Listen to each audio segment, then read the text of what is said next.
Mes amis, bien le bonjour. Cette histoire dont je vais vous parler aujourd'hui est arrivée très tôt le matin du 8 octobre 2001 à l'aéroport de Milan. À l'époque, l'actualité était tellement chargée suite à ces histoires qui se sont déroulées en septembre 2001 dont on n'a presque pas parlé. Eh bien, cette histoire a été quelque part éclipsée et aujourd'hui j'aimerais bien la remettre sur le devant de la scène. Nous sommes très tôt le matin à l'aéroport de Linate, où la visibilité est pratiquement nulle. Dans la nuit, un brouillard dense est tombé sur les installations. Le vent est nul, de nœuds, pratiquement rien. La température est de 17 et le point de rosée de 16. Ça veut dire qu'on a de l'humidité en grande quantité qui flotte dans l'air et cache toutes les installations. À l'aéroport de Linate, on va avoir ce matin-là deux acteurs importants, même s'il y avait de nombreux appareils. On a deux acteurs importants. On a d'abord un avion de Scandinavian, un MD-87, qui va réaliser le vol 686. C'est un vol qui doit décoller de Milan et qui doit aller à Copenhague, au Danemark. À son bord, il y a 104 personnes. Dans le cockpit, on a deux hommes extrêmement compétents, expérimentés, rien à dire sur eux. Et cet appareil reçoit l'autorisation de roulage et il commence à rouler pour aller vers la piste 36. Cette piste qui pointe directement vers le nord. En même temps, peu de temps avant ces événements-là, un peu vers 7 heures du matin, on a eu un Cessna Citation. C'était un jet privé qui était arrivé de Cologne. Il était venu d'Allemagne avec deux pilotes allemands et aussi un commercial. En fait, ce jet, en réalité, n'aurait jamais dû être là. Il n'avait rien à faire ici, pour faire simple. Si vous voulez, normalement, l'aéroport était ouvert en catégorie 3. Catégorie 3, c'est une catégorie d'ILS, d'approche, qui se fait avec très peu ou pas de visibilité du tout. Et seulement les pilotes et les avions certifiés pour ce genre de système peuvent venir. Le Cessna qui venait d'Allemagne n'était pas certifié 4.3, mais plutôt 4.1. Donc en réalité, ce Cessna-là, dès que la visée passe sous les 550 mètres à Milan, il n'a pas le droit d'y être. Il était venu quand même. Au moment où il atterrit, la RVR, la portée visuelle de piste, était de l'ordre de 100 mètres. En réalité, les pilotes ont ignoré un petit peu ses limites et ont poussé le bouchon loin et ont atterri quand même. La raison, c'est qu'il y avait sur leur dos une sorte de pression opérationnelle. Pourquoi ? Parce que ce jour-là, ils transportaient un commercial qui allait à la rencontre d'un client potentiel qui devait acheter le jet privé. Le client potentiel les attendait au terminal. C'était le PDG d'un groupe agroalimentaire italien. Donc, le gars devait monter avec eux, et puis ils devaient tous ensemble, les quatre, aller vers Paris-le Bourget pour un petit peu démontrer les capacités de ce dernier né de la compagnie américaine, Cessna. En tout cas, ce qu'on ne voulait pas, et ça c'est pas le message qu'on voulait faire passer, c'était ne pas atterrir et puis devoir téléphoner au client en disant écoutez, on est désolé, avec notre avion qu'on voulait vous démontrer, on est coincé quelque part, on a dû nous dérouter sur Genève ou nous dérouter sur peu importe quel endroit, parce que tout simplement la visite ne permet pas de poser à Milan. C'était pas le message. Donc, qu'est-ce qu'ils ont fait ? Ils ont commis une violation des termes de leur licence, des limites de leur licence. Et ça, c'est une peste, mes amis, qui existe dans l'aviation jusqu'à maintenant. C'est-à-dire que il y a plein de licences, il y a plein d'avions avec des limitations réglementaires imposées, mais il y a plein de gens qui ne respectent pas ces limites. Vous pouvez avoir un pilote qui, par exemple, n'a pas d'autorisation, n'a pas de certification pour voler la nuit, ben, il vole la nuit. Personne ne va les contrôler. On a un pilote qui, par exemple, n'est pas censé de voler en dessous de telle visibilité, bah finalement, il vole quand même. C'est très difficile à poursuivre, c'est très difficile à détecter, et les autorités aéronautiques ne vont pas placer un flic dans chaque cockpit, ne vont pas analyser les milliers de vols qui se font chaque jour pour voir s'il n'y en a pas qui étaient en dehors de la réglementation. Donc en fait, ces gens-là n'avaient rien à faire ici. En tout cas, ils embarquent leurs clients potentiels, et il demande des instructions à la tour de contrôle, au contrôleur du sol. Il lui demande des instructions pour rouler vers la piste 36. Le contrôleur va leur dire, écoutez, vous êtes dans l'apron ouest, roulez vers le nord, et puis revenez de l'autre côté, et puis allez vers la piste 36. Je vous montre sur une carte ce qu'ils voulaient que ces gens-là fassent. Alors, si on regarde ici cette carte de Milan, c'est une carte plus récente, donc, mais l'aéroport n'a pas vraiment beaucoup changé en fait. Donc, ils sont garés plus ou moins ici, dans l'Apron West. D'accord? Ils sont garés ici. Ce que le contrôleur veut faire, parce qu'eux, ils veulent décoller dans cette direction. D'accord? Ça, c'est la piste en service. D'accord? Vous voyez, ça, c'est la piste en service. Donc, pour rejoindre cette piste, ce que le contrôleur leur propose, c'est faire ça. C'est aller vers le nord, contourner complètement la piste, et après revenir par ce taxiway qui est parallèle à la piste, et remarquez qu'il existe que de ce côté-là, d'accord? Il n'existe que du côté est, et en fait, ici, et rentrer là, d'accord? Donc il leur demande de faire cette grosse boucle et revenir. L'idée, c'est que la visibilité est quasi nulle, toujours vers 8 h du matin. Ces gars ne voient rien, sont pas très familiers avec l'aéroport. En plus, il y avait quelques incohérences sur les cartes. Les cartes qu'ils avaient, les cartes qu'avait le contrôleur n'étaient pas complètement identiques. Il y avait un radar au sol qui était là depuis de nombreuses années, mais qui ne marchait pas. Il n'avait jamais été installé parce qu'il fallait ramener des techniciens pour le mettre en place, le configurer, le calibrer, tout ça. Ça n'a pas été fait. Donc le contrôleur était aveugle. En réalité, pour être honnête, l'aéroport de Milan-Linate, ce matin-là, ne devait pas fonctionner. Si on est rigoureux, il n'était pas aux normes OACI pour une 4-3 ce jour-là. C'est un aéroport qui aurait dû refuser les vols jusqu'à ce que, plus tard, une fois que le soleil commence un petit peu à taper vers 11 h du matin, midi, qu'il y ait un peu de visi, de commencer à accepter les vols. Mais ce jour-là, faire du 4-3 au niveau de cet aéroport, ça n'avait aucun sens. C'est une hérésie, parce que les règles, les exigences du 4-3 sont trop élevées, parce que il faut avoir la capacité réellement de faire circuler des avions, les faire atterrir, décoller, avec une visibilité nulle ou quasiment nulle. En tout cas, que va faire le pilote? Le pilote fait ceci. Donc, au lieu d'aller vers le nord, eh bien, il va vers le sud. Ça signifie, il va prendre ce taxiway, il va faire une sorte de sens interdit, et il veut aller comme ceci.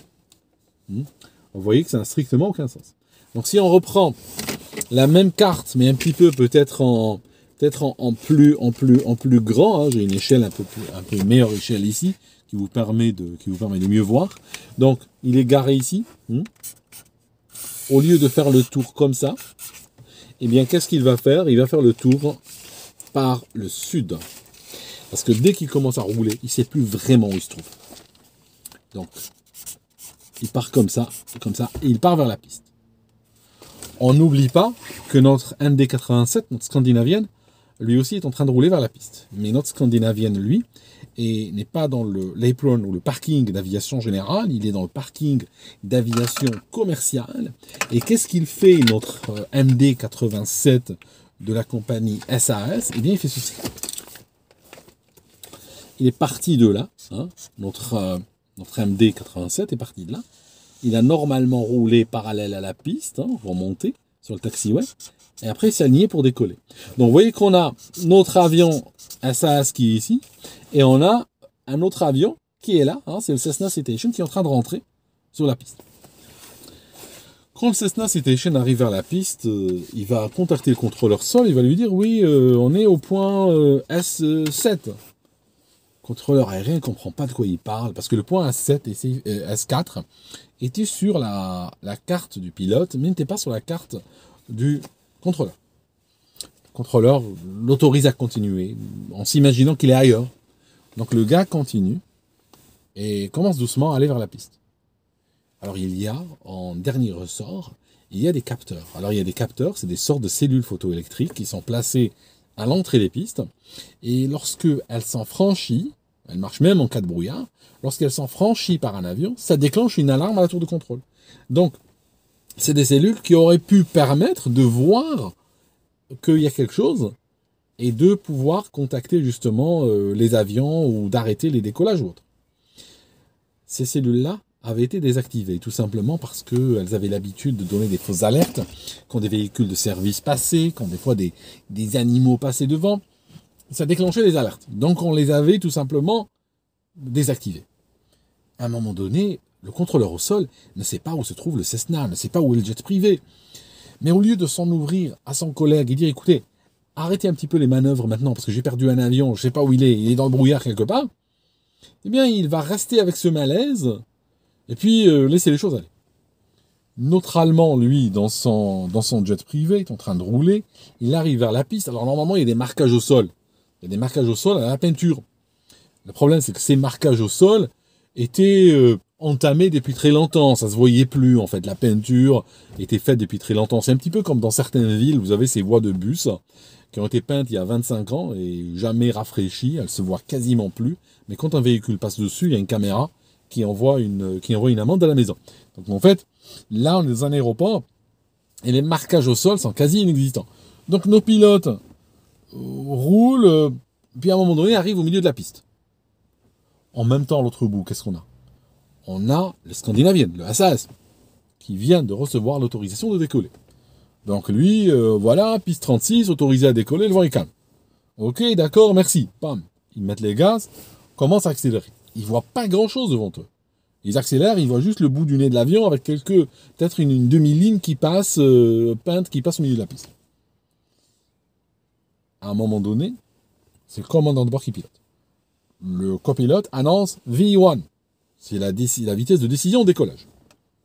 Quelques secondes plus tard, il annonce la vitesse de rotation. Ça signifie la vitesse à laquelle il faut tirer sur le manche pour décoller. Le commandant de bord commence à tirer sur le manche. Le nez de l'avion quitte le sol. Les roues principales, les trains principaux commencent doucement, leurs amortisseurs commencent à se détendre. Ça signifie qu'ils commencent à peine à quitter le sol. Et là, il y a une exclamation dans le cockpit. Les pilotes viennent de voir ce Cessna là, au milieu de la piste, et n'ont pas le temps de l'éviter, ils ne peuvent rien faire de toute façon. Entre le moment où il sort et le moment où ils sont dedans, il y a le temps de compter jusqu'à 1. Ils tapent contre cet avion. Il y a un gros boom, un gros bruit. Il y a 3 bruits en fait qui sont entendus sur les installations. Et en fait, ce qui va se passer, c'est que l'arrière comme notre MD-87 était cabré, c'est l'arrière qui va toucher le jet privé. Le MD-87 va perdre son réacteur droit et va perdre son train d'atterrissage droit également, qui va s'arracher.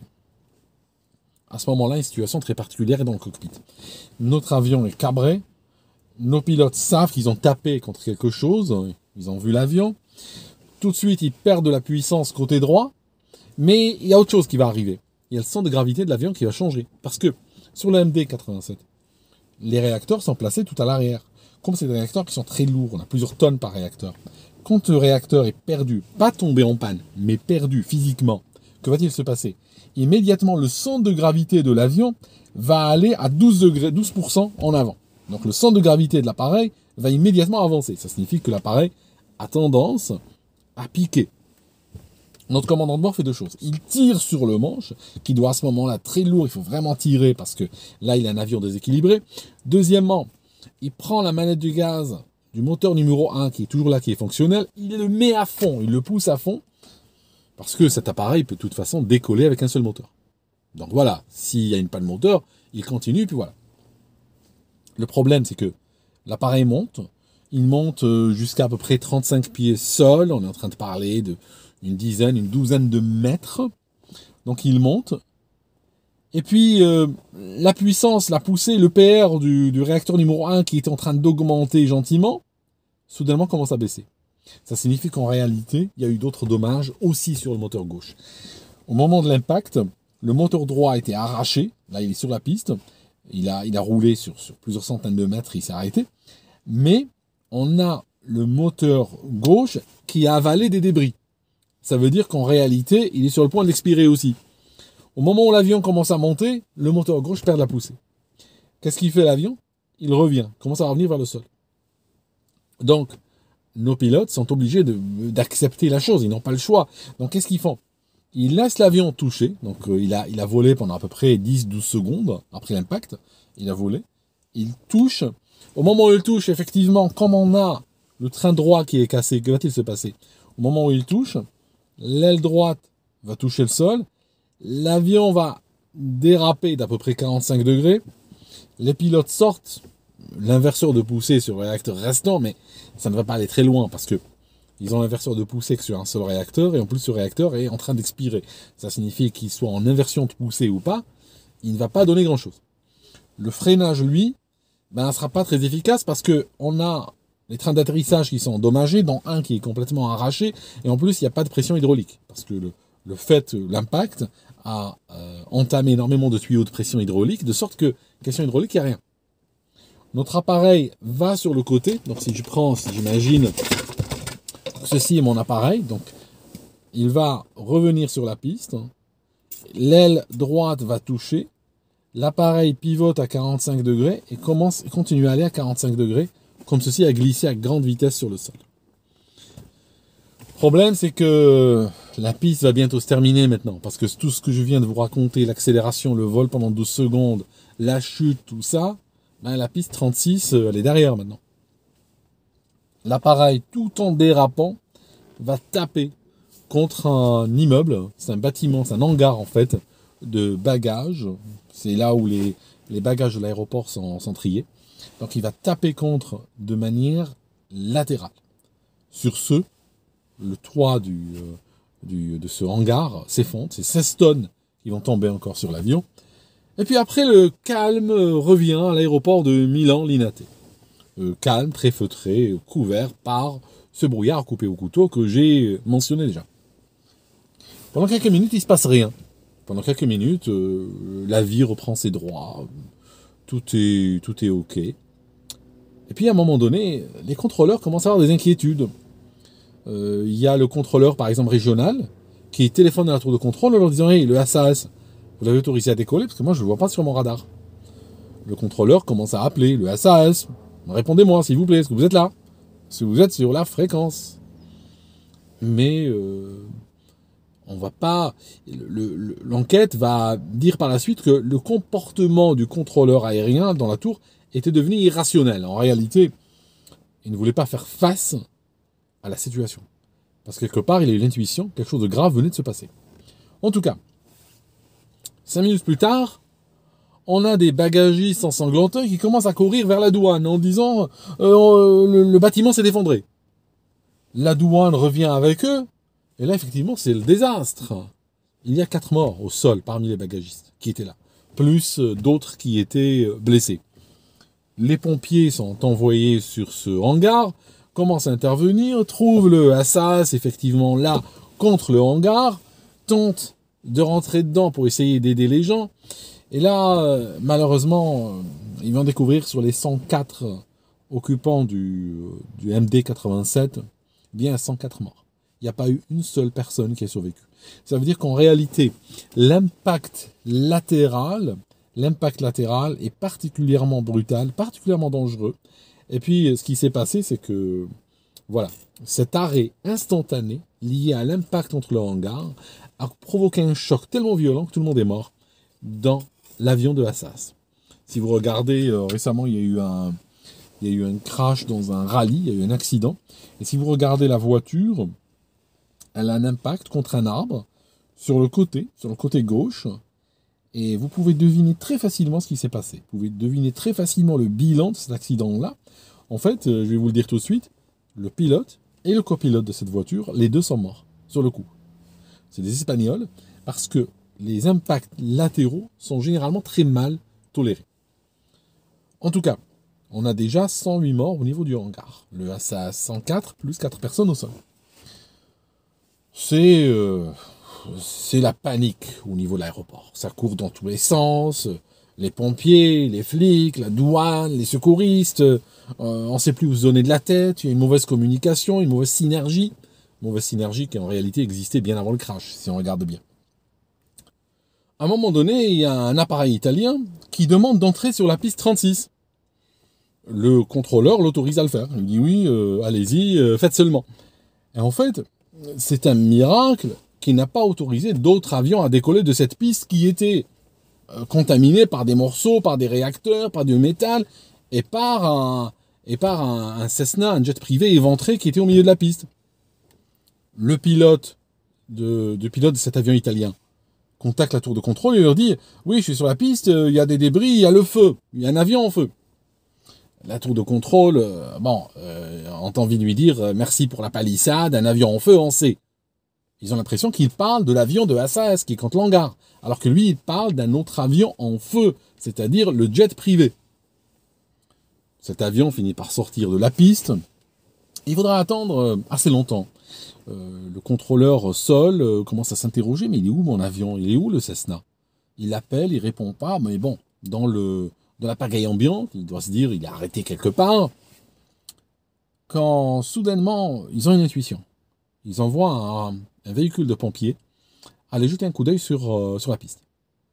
Et au moment où il arrive, à l'intersection, il trouve là le Cessna en feu. Il appelle un véhicule des pompiers, un des véhicules des pompiers quitte l'extinction qui était en cours au niveau du SAS et fonce vers la piste. Fonce vers le sud cette fois-ci pour aller vers le Cessna. Il arrive, il lance ses canons dessus et il va l'éteindre. En 2 minutes, le Cessna est éteint. 2 minutes de mousse, c'est éteint. Problème, c'est qu'on a mis 26 minutes à le trouver, le Cessna. Ça veut dire qu'il a fallu 5 minutes déjà pour déclencher l'alerte et réaliser que le SAS était manquant.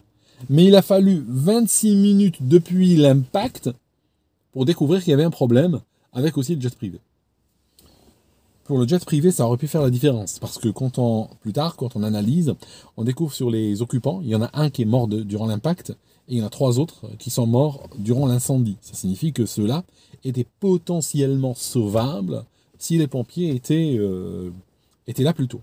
Et en général, quand on va dans des aéroports qui sont bien tenus, bien structurés, généralement, quand il y a un incident ou un accident, au moment où les premières personnes sont en train d'évacuer l'avion, il y a déjà les pompiers qui sont sur site. Il y a déjà les pompiers qui sont devant. Il y a des passagers qui disent « J'ai ouvert l'issue de secours et déjà là, j'avais devant moi un camion rouge des pompiers. » C'est à cette vitesse-là qu'ils interviennent.